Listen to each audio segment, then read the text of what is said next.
And what I would like to do today is that there's a phrase in Turkish saying that a priest can only preach about what he knows. Therefore, that's what I'm going to do. I would like to talk about the things that I see when I look at an issue, such as what it means to be the Mediterranean. What are the ideas behind the Mediterranean, or what is the idea behind the concept of a migrant? And what I see regarding can be analyzed by the media theory, which, by the way, I am not familiar with earlier.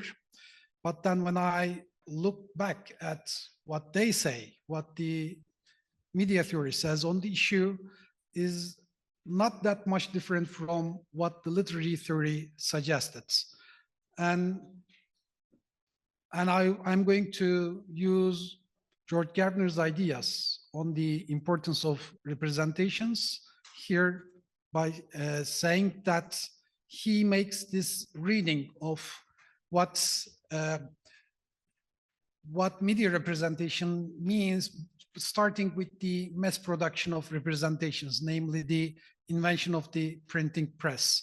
And he's going to say that this is the industrialization of storytelling.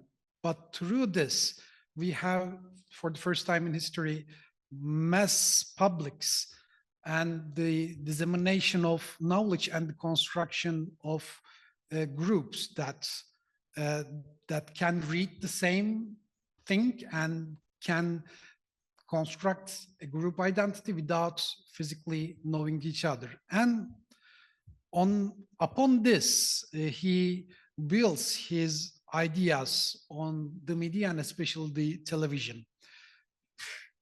And what he observes can be summarized by stating that the knowledge, our knowledge, is shaped by the stories that we hear, and his overall research on the issue is going to be continuation of this notion, saying that it is going to be much more important than it first than its first appearance, that it's quite an effective force. And yet they are, especially after the television, they are not that innocent, because there is always some force in a sense, Michel Foucault might say. And regarding the television, it is about the commercial activity. And that's something also possible to be observed when we are looking at a film, because making any film or a visual representation is something quite expensive, first of all. And that means that it is closed to be made by anyone. At least it used to be, because with the advancement in the technology, all of us today at the moment, we can become a producer, a director, and it is not something that's difficult. We have the means, cell phone can simply does it all. And not just that, but also we are provided with the medium where our voices can be heard, which simply can be the YouTube, and these are all free. Yet Gardner's idea about the TV is still helpful, although some parts of the theory is going to be adopted later on to understand what digital representation means. And for instance, he talks about the tribal chief. And what he suggests is that the reading he makes, well, we used to have this primitive societies where the tribal chief had the duty and the function of teaching the next generation. And that is something lost in a modern society. Think about the nucleus family, and I believe what he has in mind is the post-industrial, pre-television kind of society. And he describes that with the television being present in each house has now the role of being the tribal chief. And he talks about this retribalization. And By building on this, he is going to combine these two ideas, and the things that are thought by the television to the next generation is going to result in a construction of a perception, which he calls, since he is studying the violence and the use of violence in television, like the means world theory, which he says that our perceptions about the world is worse than it is because of the number of violence that we face on the TV. Building on this, now I would like to start to look at the things that I find regarding the media and digital representation and Mediterranean and the idea of refugee. And I have chosen 3 narratives. And this one is a work of nonfiction, and it is a news, and it is the most used, most watched one, most viewed one that has a lot of commentary. And it is a documentary news. It gives us the story of a rescue mission. They made 2 rescues. It's made by an NGO, and one of the rescues was quite successful. The other one, not so much, because we had several casualties documented. And it's quite a popular one, if we pay attention. Next is a short film. By the way, it is much more difficult to find fictional representations of migration and Mediterranean on YouTube, because when you do the search, you often come with documentaries or news or narrations of that kind. Fictional ones, although all of them are realistic, are more difficult to find. Now, the short films that are most possible to be observed as both being fictional and being about Mediterranean and migration. Our story follows a European couple who is on vacation by sailing in their sailboat to Egypt. They were near Libya, where they met with the refugee ship, overcrowded refugee ship at night. And the refugees, they wanted their help, and some of them already tried to invade the boat, sailboat. But our couple, especially the man, the owner of the ship, and the captain of the ship, decides not to help because it was dangerous for them as well. So they back out and escape from the scene, but they face with their own selves. So they need to go back to the refugee ship, and unfortunately the ship is wrecked, and they only can rescue the survivors, which they take on the ship, and they help. But during that process, the captain has already contacted the Libyan Coast Guard, because they would clearly need help. But when the refugees hear about this, they didn't want to go back, because they say that it is the Libyan Coast Guard is working together with the smugglers. And that's why the migrants, they take over the ship. And yet the captain and the owner of the ship, he sabotages the electrical circuits, so the ship. So the refugees needed to free the captain, and they come to an understanding that the captain is going to help them to go to Europe. So there is this closeness in between the 2 parties. But the captain kind of deceives everyone, because he keeps them near Libya by simply lying about it.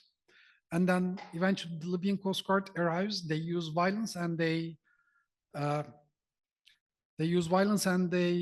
kind of take everyone back to a bad location. Probably the narration ends there mostly with one last scene. The last scene ends with this young girl who was hidden by the mother so that she would escape and survive. And she, as you can see, directly looks at our couple and to the camera, which means directly to us as well, with the eyes that is judgmental, and necessarily so, I believe. And the third type of The third representation that I have chosen is another fictional one. This time we have a climate refugee, actually, because the teddy polar bear from the white teddy polar bear, they were living happily in the Arctic, but the ice, the glacier is broken, so they are adrift, and they come towards they come to this island where the brown teddy bears live. The brown teddy bears are not happy about this, so the white bears are driven out of the islands by the use of violence, and as you can see, we have the teddy bear police department, and then they are driven out of there, and the narration already ends there with one last image of the baby young teddy bear being dead probably. But as you can see, although the earlier two narrations are about Mediterranean directly, this one is not directly about it. It is not about a war. It is about climate as the reason, and it doesn't say Mediterranean anywhere apart from the last image, and that brings us to the concept of the perception.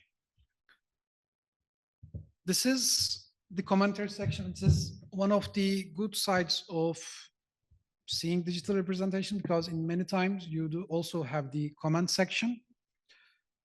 These two comments belong to the second narration, the first fictional one, Bon Voyage, and the content of this is that the first is that the civis couple is really a civis couple, so the commentator appreciates that. The second one talks about how he feels, or how she feels, I don't know the gender, and continues about talking what could have been done, so therefore gives you suggestions about the Bon Voyage, the short film.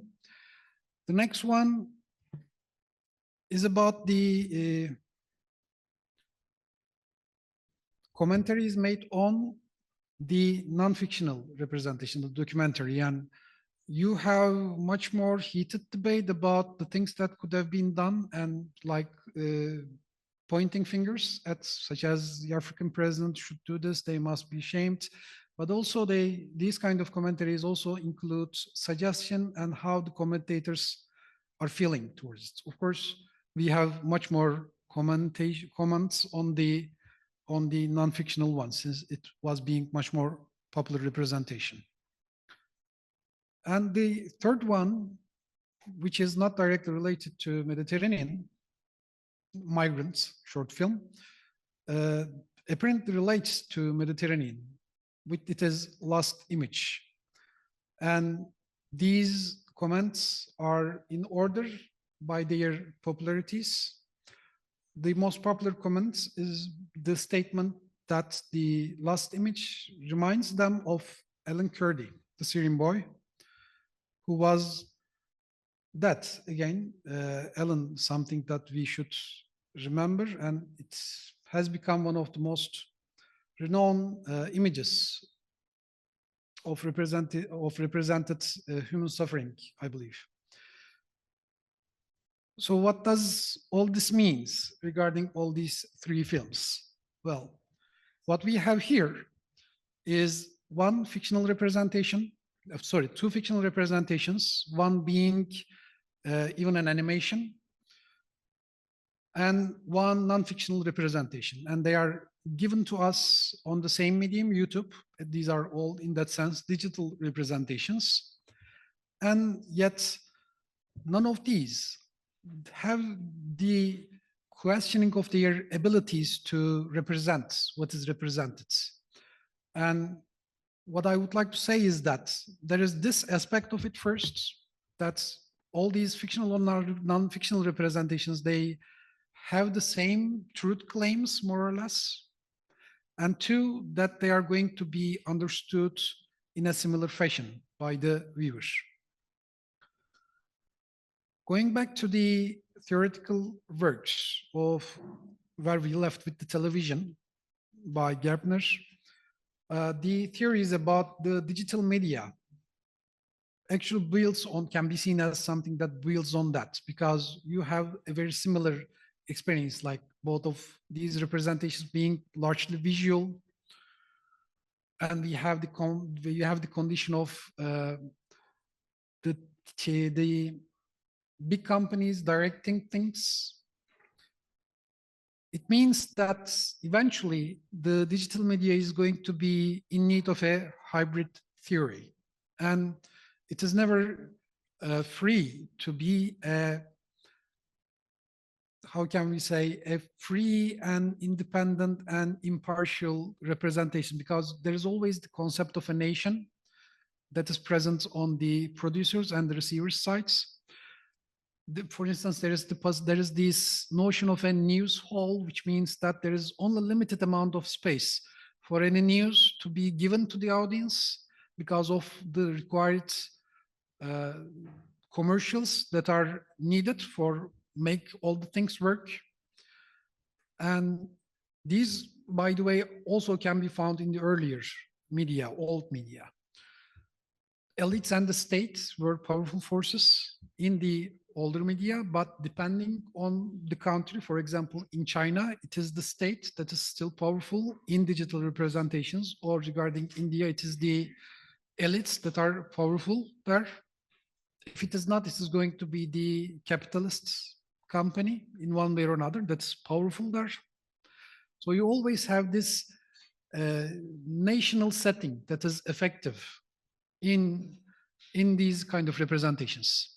And the gatekeepers, which means the search engines or social media platforms, are growing much and more important, because what we have is this companies becoming much more popular, and they are, if I am not mistaken, I remember reading a study on the issue saying that it is now the 70%. If you take the YouTube, like other important platforms such as Twitter, TikTok, those kind of platforms, 70% of the content is going to be lost, kind of representation, kind of information. What it eventually means, and despite all this, the digital media can be seen as the new storyteller. And we tend to see that since the content creator of an online representation is the same with the viewer, because it is the viewer who produces the content, it is also the viewer who receives those contents.